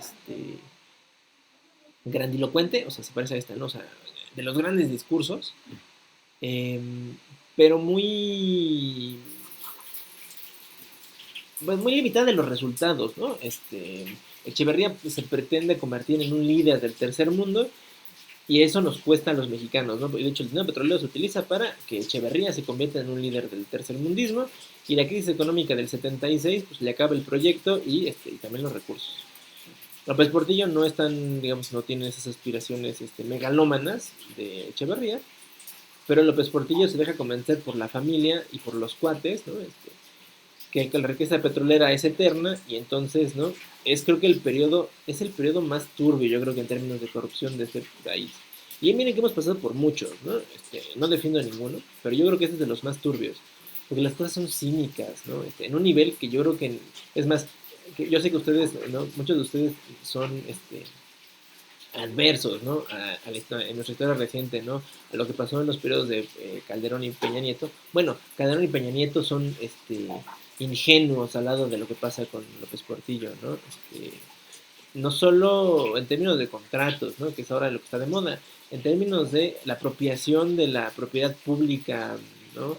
Cínica y desvergonzadamente, ¿no? Las mansiones de López Portillo y sus secuaces en las lomas, ¿no? Que son eso, ¿no? Adjudicación a la mala de la propiedad pública, la hermana de López Portillo administrando la Cineteca Nacional, quemándola y luego desapareciendo buena parte del patrimonio cinematográfico del país. Ojo, eso no es de ellos, ¿no? De hecho, se creó la Cineteca para que hubiera algo para todos los mexicanos. Digo, podríamos ir a cada caso, ¿no? Entonces, ahí yo creo que o sea, la historia del petróleo en México hay que leerla completa. O sea, no solo hay que leer los episodios, los grandes episodios nacionales, ¿no? O sea, no solo hay que leer la epopeya de Cárdenas, que es muy real, ¿no? Sino hay que leerla completa, ¿no? Es un gesto que inicia, pero que no concluye, y no puede concluir él, pues porque no tiene los recursos para hacerlo. Y el gesto simbólico de que la gente llevaba las gallinas a Palacio, a Bellas Artes, porque ahí estaban recibiendo la lana, pues es eso, es simbólico. No lo resolvió, no lo resolvió. De hecho, no lo resuelve ni el propio Cárdenas porque no le toca. El petróleo fue la solución de los mexicanos, pues más o menos, hasta los 70s, ¿no? Y eso le dio vida a dos regímenes que, híjole, de los que hoy todavía nos arrepentimos de cosas que pasaron ahí. Lo que pasó después fue mejor, pues no sé. Yo creo que no, tampoco, ¿no? Pero pasó, ¿no? Y de eso no hay que perder de vista. Ahora, volviendo al asunto de las Renatas y de los Ulises. A ver, una cosa que el postcolonialismo critica, y me parece que ahí su crítica es muy acertada, es sobre el asunto de las aspiraciones, ¿no? Porque lo que dice el pensamiento postcolonial siempre es, el gran problema es que no, a ver, el colonialismo vive porque seguimos aspirando a ser eso. O sea, creo que eso lo dijo muy bien Ricardo, ¿no? O sea, la gente aspira a ser Renata o la familia de Renata. Bueno, pero para que la familia de Renata exista, y en eso creo que tiene razón, ¿no? Eso habla de un mundo desigual, porque pues, esto yo creo que todavía no lo hemos resuelto bien, ¿no? Como humanidad. ¿Cómo conseguir que la gente viva bien sin que de por medio haya persista la desigualdad, ¿no? O sea, porque pues, si para que unos vivan bien, muchos tienen que vivir mal, pues eso no debe ser aceptable para nadie, ¿no? Por eso era la pregunta, ¿deberían los Ulises de tomarlo? Yo creería que no, en realidad tendríamos que pensar que todos, Ulises y Renatas, deberían de poder tener un mundo, ¿no? Un mundo, acuérdense, no sé si los ustedes, cuando me refiero a un mundo me refiero a esa construcción. El mundo es una construcción mental nuestra, ¿no? El planeta Tierra es uno solo y es el que todos compartimos. Pero el mundo es el que nos construimos nosotros, en nuestras cabecitas. Entonces debemos aspirar a un mundo donde las Renatas y los Ulises no vivan en desigualdad, ¿no? O sea, porque entonces, claro, porque si los Ulises aspiran a ser las Renatas, pues entonces habría que pervirían estos mecanismos de desigualdad y explotación, los que lo haga Ricardo. Y ese es el problema, ¿no? A ver, pues les decía, es que América Latina es o eso, o sea, el eterno dilema de los Renatas y los Ulises, o el otro, ¿no? Y también está en la cultura popular, el de la violencia del narco, y luego la apología de la violencia. Eso también está en la cultura, en lo que vemos en la cultura, ¿no? Desde la cultura popular, ¿no? Piensen cuántas series no conocen que hay sobre narcos, ¿no?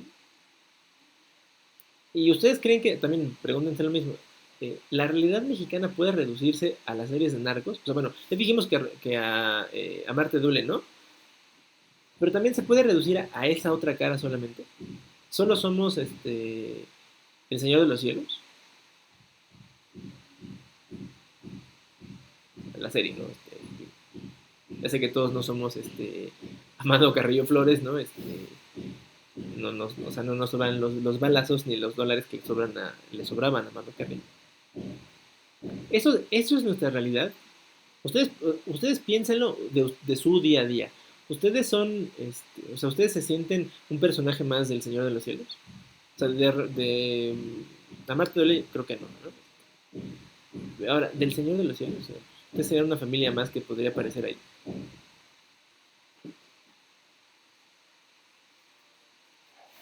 ¿Qué piensan de eso?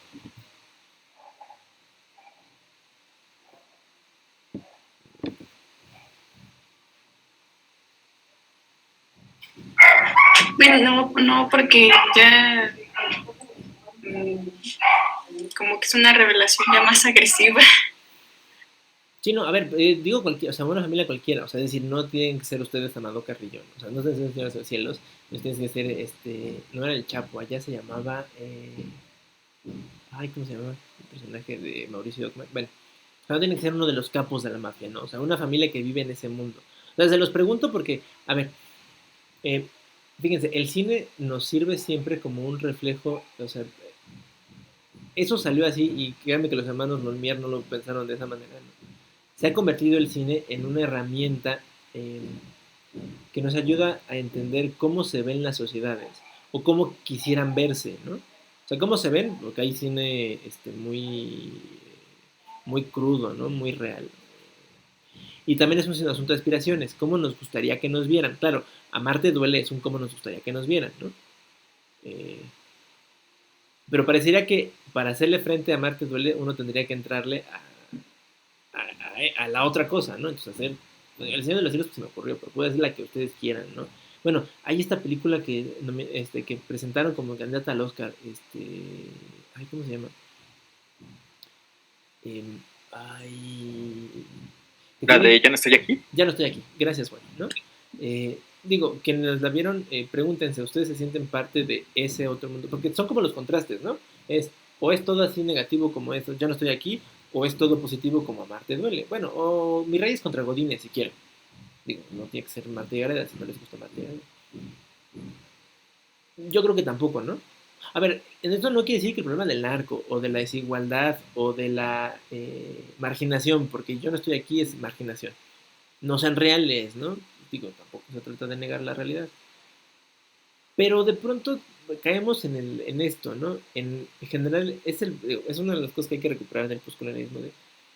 Señalamos los estereotipos como si los estereotipos eh, fueran por sí mismos la solución. Y no. O sea, no aspiremos todos a ser Renata, y creo que lo dijo bien Ricardo, porque, pero tampoco aspiremos a eso otro, ¿no? Porque eso no es aspiración. De hecho, creo que todos terminamos huyendo de eso, ¿no? O sea, pocas personas, creo, se sienten, no que no se sientan identificadas, se sentirían orgullosas, pues, ¿no? Del aspecto negativo. Pero también está ahí y está presente, ¿no? Y de hecho, más bien la gente trata de huir siempre de lo negativo, ¿no? De hecho, la migración es eso, ¿no? La gente hoy en día en el mundo migra no porque quiera migrar, bueno, o sea, no porque no es de gusto, ¿no? De qué gusto me da migrar, sino migra porque huye de lo negativo. Bueno, no solo de manera física, también huimos de las cosas negativas, ¿no? Cuando nos ponemos determinadas aspiraciones, ¿no? O sea, porque pretendemos huir de su opuesto, ¿no? Por eso el discurso colonial sigue siendo atractivo para muchos, porque muchos preferirían, ¿no? Ahora sí, vivir la vida de Renata, ¿no? Ir a una escuela bien, mi papito me mande de vacaciones a no sé dónde, ¿no? No preocuparme por los problemas, que la vida terrible, ¿no? Que puede ser todo lo demás, así que caigamos en, ya no estoy aquí, que sí es una cosa muy cruda, véanla, ¿no? Está muy impresionante. Eh, ¿no? Claro, porque buscamos huir de eso. Ahora, el punto es que, ¿qué aspiraciones debemos de tener, ¿no? ¿Hacia dónde vamos? Bueno, creo que estuvo bien la discusión de esta, ¿no? Me gustó. Igual porque el tema, vamos a seguir hablando de él, o sea, no se creen, vamos a seguir hablando de este asunto de pensamiento postcolonial. Pero sí me interesa que hagan esta lectura que tenía pensado para hoy de em, con lo cual vamos a cerrar, digamos, en la unidad de esta sobre qué es América Latina, ¿no? Es una lectura sobre si América Latina pertenece o no a Occidente, ¿no? A ver, ya hablamos, ¿no? Ya dijimos más o menos qué es América Latina, ya hablamos del pensamiento postcolonial en la región, ¿no? Cómo impacta, a cómo nos comprendemos como región. Y ahora hay que, digamos, girar hacia el otro lado, ¿no? O sea, ya pensamos en lo postcolonial, ¿no? Como la crítica hacia lo moderno y occidente. Ahora vamos hacia el otro lado del péndulo, ¿no? Entonces, o sea, ya dijimos, pareciera que no, estamos en contrariedad al menos con Occidente, pero ¿somos o no somos parte de Occidente? Léanla, ya está puesta, por supuesto, ¿no? En Classroom. Estaba dando una revisada todavía en la mañana otra vez, ¿no? Quizá para avanzar, ¿no? Vamos a ver.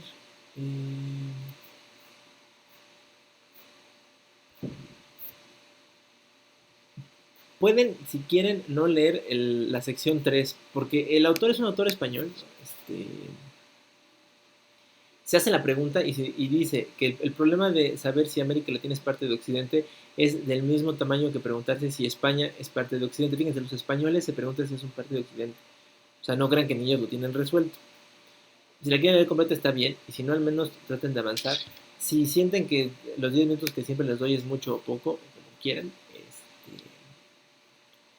al menos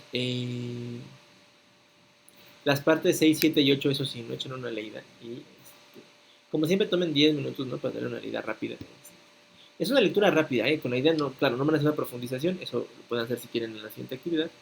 Y son 10:24, al menos si quieren, digo, pero 10 no, 12:24, al menos 12:35, ¿no? Volver para tener al menos unos minutos de discusión y contarles qué van a hacer, no sé, cuál es la actividad de aquí al 5 de abril. Bueno, lean con calma y aquí ando.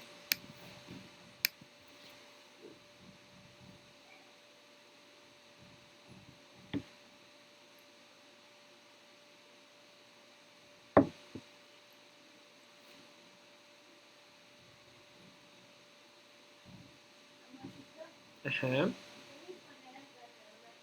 Do. Bobegodo. Nos va a morder.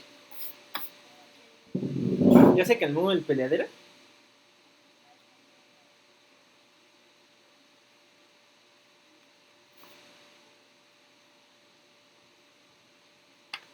Borrego, luego si te pasas de listo.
Buenas tardes.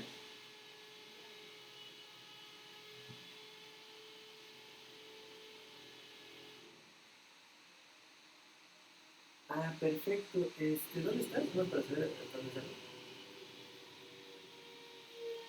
Ah, perfecto, está aquí afuera. Deja algunos zapatos y todo.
Las azules eran las que yo tenía.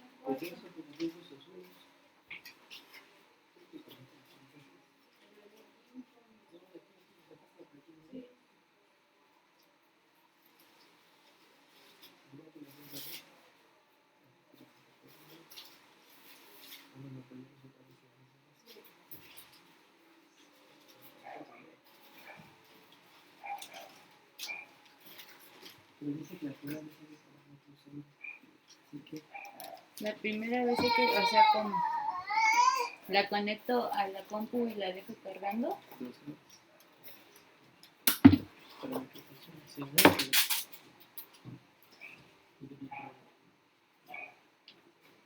yo pensé que fue una ahorita aquí con todo.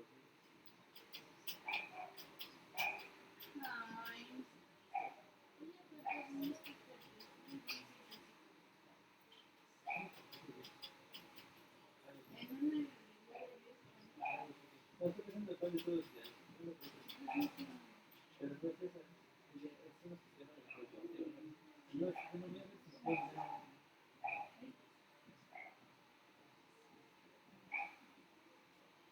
A mí que te ves que ves, no mucho. La última.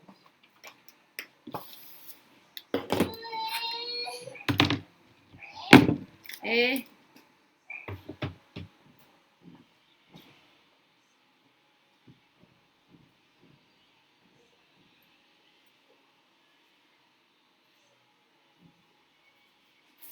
bueno, al menos no llegó el viernes como decían, ¿te acuerdas?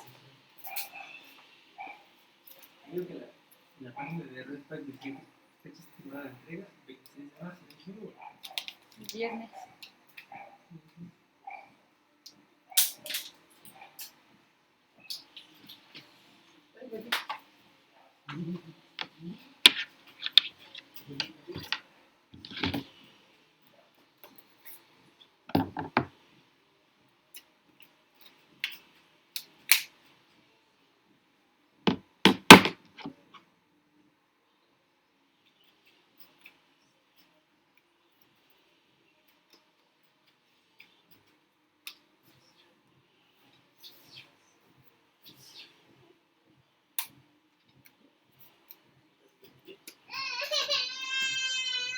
¿Ahora qué tienes?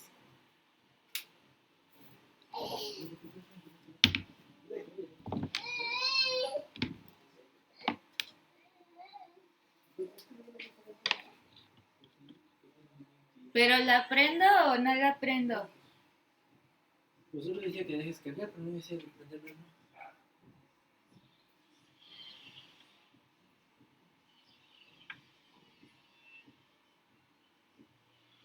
Sí, era la pila.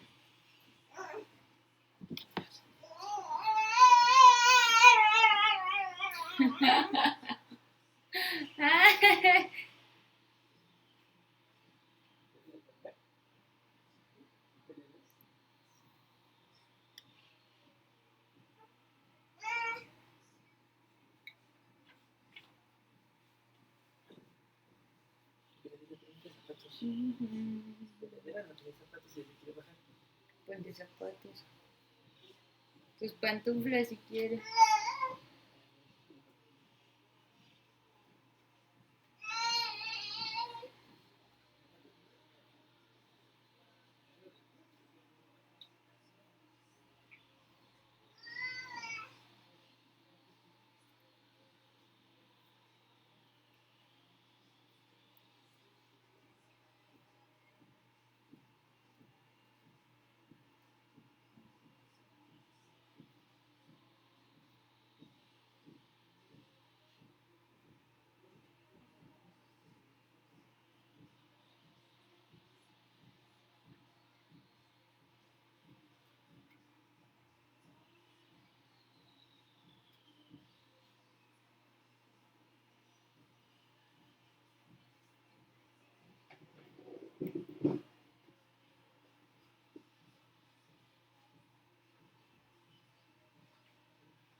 ¿Qué pasa? Pues voy a mi clase, morrito, pues no acabado.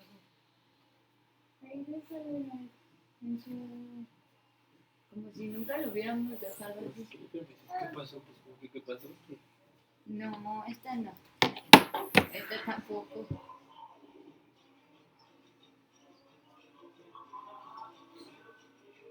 Cuando está súper limpiecito y tú te quieres arrastrar en el piso. Vamos a la alberca, ven. Ven. Eso es. Pero está bonito. Bueno, vamos de vuelta. A ver, ¿qué tenemos? ¿Cómo responde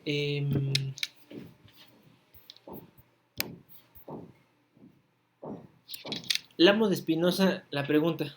¿Eso no es parte de América Latina? Digo, América Latina. Occidente, América Latina es o no parte de Occidente.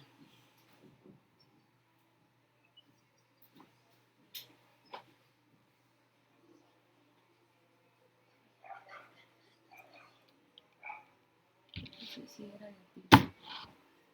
¿Qué hacemos? Por lo que entiendo, dijo que, bueno, da a entender que no es parte, porque, ¿cómo decirlo? Pues por la cultura y civilizaciones y todo eso. Es lo que yo como comprendí. Ok, Luis, gracias. ¿Los demás? A ver, ¿qué leyeron?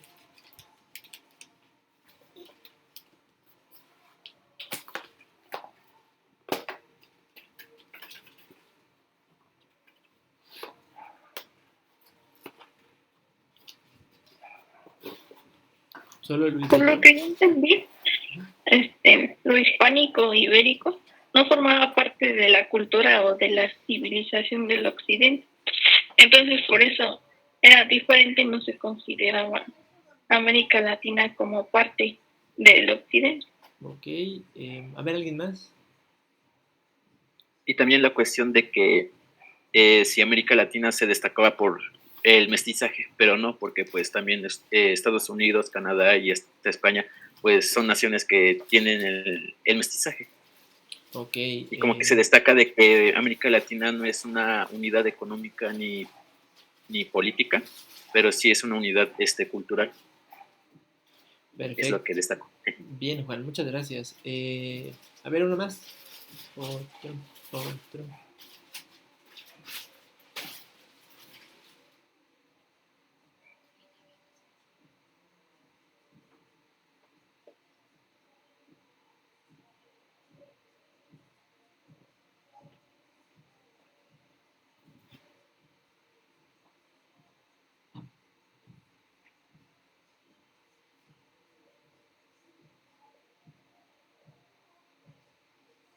¿Nadie más?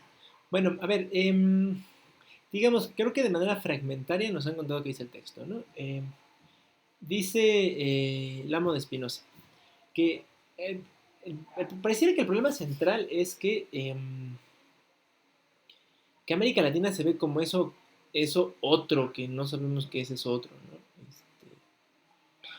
Hay creo que en la segunda y tercera parte, entre la segunda y la cuarta parte del texto, Lamo de Espinosa, ¿no?, nos destaca este asunto de la percepción, digamos, desde la academia estadounidense, de qué se entiende primero por civilización, por cultura, y luego eso cómo se aplica a América Latina, ¿no? Lamo de Espinosa identifica un problema que sigue siendo un problema para nosotros. Bueno, el texto de él es de 2018, o sea que todavía es muy reciente, ¿no? Todavía es algo que ya nos toca. En la definición de lo estadounidense, fíjense, los estadounidenses para poderse definir tuvieron que negar cualquier otra cosa que se les pareciera, ¿no? Entonces, la experiencia, fíjense, hablando de colonialidad, ¿no?, la experiencia colonial hispanoamericana, ¿no?, bueno, o iberoamericana, es decir, de los países ibéricos en América, les parece que es primero a lo que se tienen que oponer, ¿no? Entonces, la ventaja o desventaja que ya tenían los estadounidenses es que durante toda la ilustración, ¿no?, ustedes que vieron este pensamiento en modernidades occidentales, ¿no?, debieron haber machacado esto bastante, ¿no? Básicamente, Francia, Alemania y Reino Unido se convirtieron en los grandes paladines del pensamiento occidental, ¿no? Y todo lo que no fuera ellos se volvió lo otro. O sea, lo que no somos nosotros, entonces se vuelve lo otro, y entonces lo que no es Occidente. Por eso, para autores como Voltaire, ¿no?, que es un clásico de la ilustración, España y Portugal son casi barbáricas, ¿no? No las entiende, les parece que son atrasadas, las acusa de todos los males del mundo, ¿no? Medievales, claro, porque Voltaire se siente que se está sentado en en la cima más alta de la humanidad, ¿no? Que es el pensamiento francés, ¿no? No solo él, Kant, ¿no? El gran pensador de la Ilustración alemana, hace lo mismo, tiene una percepción muy negativa de lo que sucede más allá de los Pirineos, o sea, en España y Portugal, y le parece que eso, o sea, hay varios que coinciden, ¿no? En que Europa termina ahí, ¿no? En la frontera natural entre España y Francia, y y por consiguiente cualquier cosa que provenga ¿no? de la tradición hispánica, pues debería de estar es no occidental, ¿no? Ahora, el autor, y en eso creo que es bueno, ¿no? Va a decir, bueno, si eso fuera así, entonces, ¿qué es lo occidental, ¿no? Y básicamente lo occidental lo resume él, ¿no? O el occidental lo ve como la cultura grecolatina cristianizada, ¿no? Que se extendió por Europa, ¿no? Que claro que llegó a España y Portugal, ¿no? De hecho, España, la propia España es él lo dice él, ¿no? Es una creación de los romanos. O sea, antes de los romanos no existe España. España solo existe a partir de que los romanos unifican este territorio lleno de poblaciones de las más diversas etnias y culturas, ¿no? Y ¿no? Se romaniza, ¿no? Lo dice él, se latiniza. Y entonces se crea España, ¿no? Bueno, dice entonces, pues España no es que si eso, o sea, preguntarse si España es o no Occidente, pues es una necedad, ¿no? Dice, y creo que dice muy bien la Moda Espinosa, es ocioso preguntarse eso cuando pensamos que el propio territorio en el territorio que hoy ocupa España, ¿no? La gente que vive ahí, los hispano-romanos, ¿no? Que es una denominación en la historia de Roma, legaron al menos al Imperio Romano tres emperadores, o sea, 3 emperadores romanos nacieron y eran hijos de familias de hispano-romanos. O sea, ¿acaso eso no es suficiente como para, ¿no? Conservar nuestras credenciales como Occidente, ¿no? Y bueno, además o sea, las construcciones propias. El problema, y eso lo vamos a ver, eso es un gran problema, es pensar que la ilustración, eso lo dice el propio Losada en alguna parte de su texto, ¿no? Que Occidente solo empieza con la ilustración. O sea, el gran problema es que los ilustrados, ¿no? Pareciera que ellos se sienten los únicos paladines de la modernidad, dicen que Occidente solo es donde ellos están, o sea, donde la modernidad existe en ese momento, ¿no? Que son esas islas, Francia, Reino Unido, bueno, Inglaterra y algunos estados alemanes. Si uno no está ahí, entonces uno no es moderno y uno tampoco es occidental, pero entonces eso saca de la esfera occidental a Italia, a España, a Portugal, por ejemplo, ¿no? Y tiene eso, pareciera que un propósito político, ¿no? Fíjense, eso se relaciona con nuestra lectura original, ¿no? La primerita que hicieron ustedes, bueno, la de los orígenes perdidos de Europa. En Europa todavía hay una discusión entonces de qué está pasando, ¿no? Occidente, ¿qué es Occidente, no? Es un problema, porque si Occidente solo es la experiencia de la Ilustración, bueno, pues solo podrían serlo, ¿no? Algunos cuantos, y Estados Unidos no sería Occidente. Ahora, ¿ustedes sienten que si Estados Unidos no es Occidente, o si es Occidente, o qué cosa es Estados Unidos?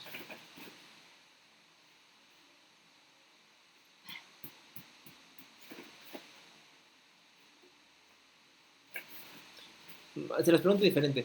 Si Estados Unidos no fuese Occidente, ¿qué sería Estados Unidos?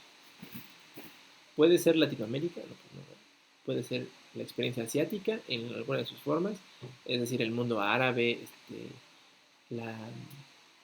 dijera Huntington, ¿no? Que cita Lamo de Espinosa, ¿no? El mundo del confucianismo, el espacio del hinduismo, digo, es decir, ¿podemos localizar Estados Unidos fuera de Occidente? ¿Alguien cree que eso se puede? Yo siento que es complicado.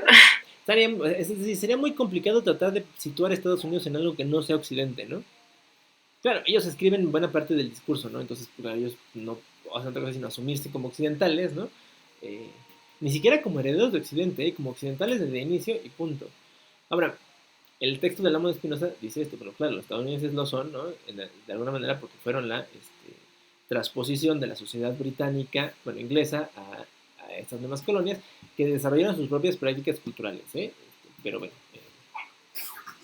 se convirtieron o son parte de Occidente, ¿no? Dice la Moda Espinosa, en el caso de España y Portugal, son tan parte de Occidente como cualquiera otro. Y luego, ¿qué pasa con América Latina y ¿no? Eso no parte de Occidente. Entonces les aplica los mismos criterios. A ver, si Occidente es el mundo grecorromano cristianizado que se expandió en el siglo, bueno, básicamente, ¿no? Desde el fin del Imperio Romano, ¿no? Hasta quién sabe cuándo, ¿no? ¿Qué no es lo mismo América Latina? O sea, ¿no? Y ahí es donde creo que el texto del amo de Espinosa se le puede acusar de colonial, pero no porque él pretenda ser un colonialista, sino pues porque solo afirma una cosa que sucedió, ¿no? Las instituciones en las que nos movemos, ¿acaso no son una construcción del mundo grecorromano? O sea, el que podamos decir que una sociedad es más democrática o más dictatorial, ¿esas no son categorías occidentales? O sea, independientemente si creemos que, por ejemplo, México es un país más o menos democrático, pues es una categoría occidental, ¿no? Y además una categoría occidental que no es que no sea una categoría ajena, ese es el punto, ¿no? Y es aquí donde yo creo que vale la pena señalar dónde están los límites del colonialismo, del postcolonialismo, ¿no? Para el postcolonialismo, básicamente asume a América Latina como un otro diferente de cualquier otra experiencia, ¿no? Entonces, cuando utilizamos cosas como democracia, el pensamiento postcolonial dice es que estamos utilizando una categoría que no nos pertenece culturalmente. Ahora, preguntémonos, entonces la categoría cultural que nos pertenece son los modos en los cuales los pueblos, antes de llegar a los españoles, se organizaban políticamente. O sea, esas categorías son las nuestras. En el caso propio de México, ¿no? La lógica de Tlatoani, una teocracia es una cosa que nos corresponde. ¿Ustedes se creen? Digo, porque esa es nuestra otra experiencia, ¿no? La verdad no tenemos muchas, ¿no? ¿Ustedes creen que somos un estado teocrático, ¿no? Donde los gobernantes deberían, ¿no? Regir en función de su relación con la divinidad?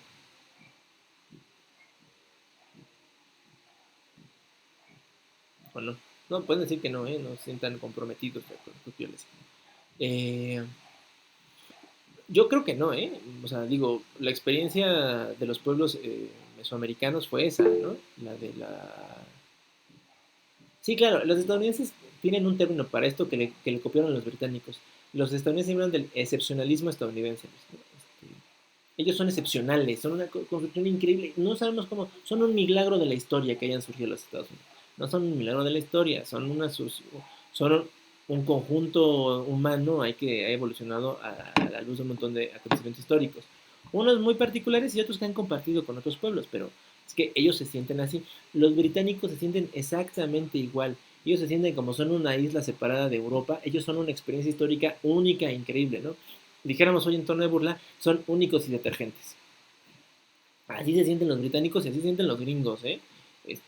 Lo que pasa es que, fíjense, nosotros los latinoamericanos, ¿no? Y eso creo que lo aprendimos bien del mundo de Occidente, eso nos hace tan occidentales como a los españoles y a los franceses, entendimos que nuestra experiencia histórica es compartida, porque cuando entiendes que eres parte del mundo, este mundo grecorromano cristianizado, eres parte de un algo que es más grande que tú, ¿no? O sea, los franceses así se sienten, ¿no? Ellos son parte de Occidente por eso, ¿no? Porque, aunque los franceses todo el tiempo están tratando de marcar la línea, ¿no? De lo francés, saben que pretenden a este mundo, ¿no? O sea, cuando recuperan a los clásicos, ¿no? Pero ellos los clásicos son el mundo griego y romano, por supuesto, solo lo hacen en el sentido de comparten este bagaje cultural con un montón de otros pueblos, ¿no? Nuestra experiencia no es muy diferente, ¿eh? Es decir, nuestros clásicos deberían, yo creo, de incluir algo de del pensamiento indígena, seguro, ¿no? Digo, recuerdan, en la primera clase hasta les leí un fragmento de uno de los Huehuetlatoli, ¿no? Estas enseñanzas de los viejos del mundo náhuatl que conservamos en papel. Pero bueno, fíjense, incluso la transmisión de esta cosa pues es una cosa occidental, ¿no? Es decir, les conté, ¿no? En el mundo mesoamericano, la enseñanza no depende de la escritura, depende más bien de la tradición oral. Y el que los conservemos no se debe a la tradición oral, sino se debe a la escritura, ¿no? Que es un hecho plenamente occidental. La respuesta entonces del amo de Spinoza es, sí, América Latina sí es parte de Occidente. Es parte de Occidente no como una imposición, sino eso que se creó ahí, eso que pasó en 300 años ahí, los convirtió en tan occidentales como cualquiera. Es más, aquí se cruzan las dos lecturas, ¿no? La de Lambo de Spinoza y la de Losada. Porque ambos dicen, el punto es que tendríamos que reconocer que incluso Occidente existe gracias a que, o sea, a la experiencia histórica de el encuentro con los pueblos americanos, ¿no? Allá en el siglo XVI. No habría Occidente sin eso, ¿no? Seguirían siendo seguramente, ¿no? Seguirían pensando en esta idea de el mundo solo podrían leerse ellos en clave religiosa, fíjense, porque entonces sus únicos otros serían los otros que interpretan diferente libro, ¿no? O sea, los judíos y los musulmanes. Ese es el mundo no occidental antes de América. Un mundo con el que comparten una tradición cultural llamada la religión, ¿no? Y en cambio, cuando se enfrentan con los pueblos americanos, ¿no? Y cuando se crean estas sociedades nuevas, ¿no? Que aparecen en América, se enfrentan con pueblos que no tienen una tradición cultural compartida, ¿no? O sea, pues claro, vienen aquí y se encuentran, ¿no? Con los sabios mesoamericanos, ¿no? Y hablan con ellos, ¿no? Pues tienen una experiencia de todo diferente, ¿no? Y no comparten nada. Pues aquí no hay un libro que, ¿no? Aquí no pueden decir esto, pero como, ¿no? Todos como hijos de Abraham, podemos, no, aquí no hay Abraham, aquí no hay nada. Pero pueden entrar descubren que sí pueden entrar en diálogo y luego construyen un algo nuevo, ¿no? Una sociedad nueva. Es la gran aspiración, de hecho, en América. La construcción de sociedades nuevas, que sean la lógica del viejo y nuevo continente es por eso. Porque en América construir aquello que en Europa ya no se puede, porque Europa ya es muy vieja, ¿no? Lo que pasa es que la ilustración trató de llevar lo nuevo de regreso a Europa, ¿no? La idea de la modernidad es eso, ¿no? La novedad de los descubrimientos científicos y tecnológicos solo suceden en Europa, pero eso solo sucede a partir de la ilustración. Hasta antes la novedad no está en Europa, la novedad está en América. Aquí están los pueblos nuevos, aquí están las ciudades nuevas, aquí está una forma de hacer diferente las cosas, ¿no? De hecho, eso es lo último que dice el amo de Spinoza al final de su texto. Dice, América Latina no solo es parte de Occidente, además tiene una responsabilidad histórica con Occidente. Y esa responsabilidad histórica es asumirse como occidentales y plantear un modelo propio de Occidente que le haga frente a la crisis en la que está el Occidente europeo. O sea, el Occidente europeo, eso hay que decirlo, ¿no? O sea, cuando ustedes hablaron de posmodernidad, vieron posmodernidad el semestre pasado, ¿no? Y vamos a seguirnos cruzando con el tema de la posmodernidad. Eso habla de un momento de crisis en el occidente europeo, ¿no? Hay una crisis ahí en muchos niveles. Una crisis cultural, una crisis de valores, una crisis económica, una crisis política. Y entonces lo que dice el amo de Spinoza es, fíjense que nuestra solución no va a venir de cómo lo resolvemos en Europa. Y eso me parece que es de una, al menos de una entereza intelectual, ¿no? Fíjense, un europeo diciendo que el problema de Europa no se va a resolver en Europa. Se va a resolver de las otras modernidades que estuvieran regados por ahí, ¿no? Que hemos negado, de ese otro occidente del que nunca hablamos, ¿no? Y es América Latina, ¿no? Porque claro, Estados Unidos está demasiado cercano a los problemas de Europa, pero la experiencia histórica latinoamericana es una muy peculiar, que aunque es una experiencia occidental, le puede presentar nuevas formas de resolver sus crisis a Occidente, ¿no? Esto que se llama la posmodernidad. Creo que el texto del amo de Spinoza, aunque es el menos complejo de todos que hemos leído, es el más, pues a mí me pareció el más como revelador, ¿no? Porque no solo dice una cosa que es fuerte, ¿no? Que América Latina como parte de Occidente, sino además le asigna una responsabilidad histórica. O sea, asúmanse como occidentales, señores, y ahora a trabajar, ¿no? Dice en alguna parte el amo de Spinoza, es ociosa la pregunta, ¿no? Lo son. O sea, dejen de preguntarse si lo son o no son, asúmanlo y ahora hagamos un algo. Bueno, fíjense, pensando en este punto de lo que nos está diciendo el amo de Spinoza, ¿no? Si lo quieren volver a leer, háganlo otra vez, ¿no? Van a hacer dos lecturas de dos autores latinoamericanos. No, me quedan algo lejos de los libros ahora. Van a leer a Néstor García Canclini, que es un sociólogo argentino, radicado en México, y Bolívar Echeverría, que también es un escritor sudamericano, no recuerdo dónde era Bolívar Echeverría, pero vivió en México buena parte de su carrera profesional. Néstor no ha muerto, Bolívar se murió hace un par de años. Ambos dos presentan, digamos, ambos dos asumen sin saberlo, ¿no? El texto de El amo de Spinoza es del 18, estos dos escribieron en los 90. Responden afirmativamente a esta pregunta, ¿no? Bueno, a ver, hay que entender que somos, o sea, no podemos, o sea, dejemos de lado este punto de somos o no Occidente, ¿no? Y más bien, ¿qué respuestas podemos dar, no? Bolívar Echeverría habla de una cosa que se llama el ethos barroco, o sea, ¿se acuerdan, no? Que en nuestra lectura original, la de los Reyes Pérez de Europa, estos autores italianos hablaban de una tradición barroca ahí que como que se pierde en la historia, ¿no? Bueno, Bolívar Echeverría trata de recuperar esa tradición barroca, que sea lo que significa, ¿no? De hecho, ahí te hace muchas bolas, creo, Echeverría, para explicarla. Y dice, bueno, eso es una posible respuesta a la crisis en Occidente, ¿no? La experiencia barroca de los países latinoamericanos y en especial en México.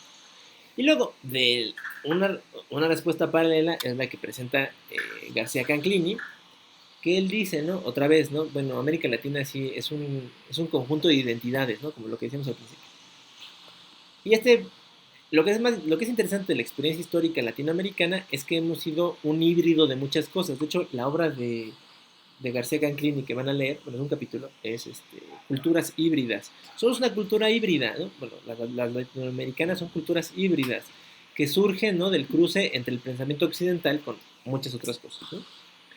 Y entonces García Canclini dice, lo que hay que hacer es no negar, ¿no? Las identidades, como les decía yo al principio, sino cruzarlas, ¿no?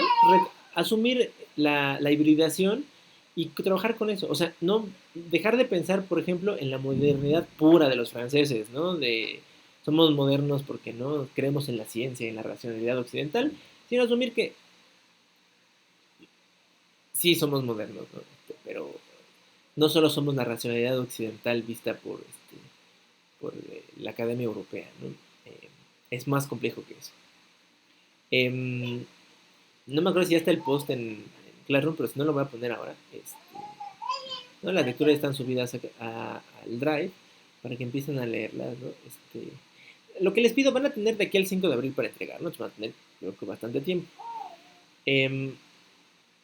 Los que hayan, o sea, traten de, ¿no? Pensar en esto, en estas dos opciones, ¿no? A la luz de todo lo que ya vimos, ¿no? O sea, es decir, ¿qué es América Latina? ¿Cómo se ha insertado lo poscolonial en la creación de la identidad latinoamericana? Y luego, ¿cómo es nuestro diálogo con Occidente? O sea, ¿no?